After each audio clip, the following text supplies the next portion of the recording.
સિદ્ધાર્થભાઈ મોઢવાડિયા,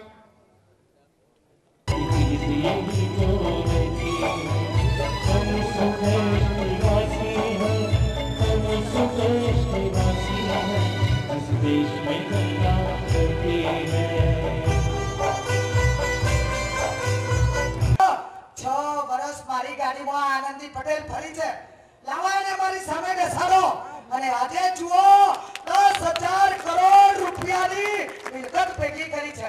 કોના બાપની દિવાળી, કોના પૈસા આવ્યા?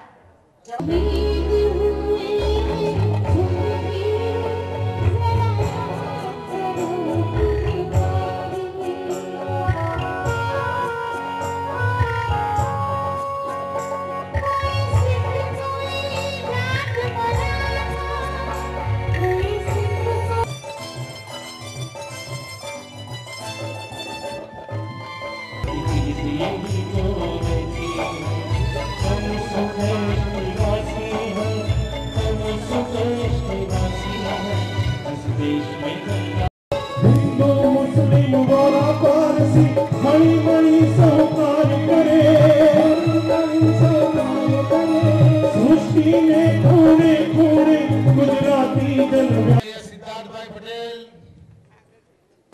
આપણા સંસદ સભ્ય સોમાભાઈ પટેલ,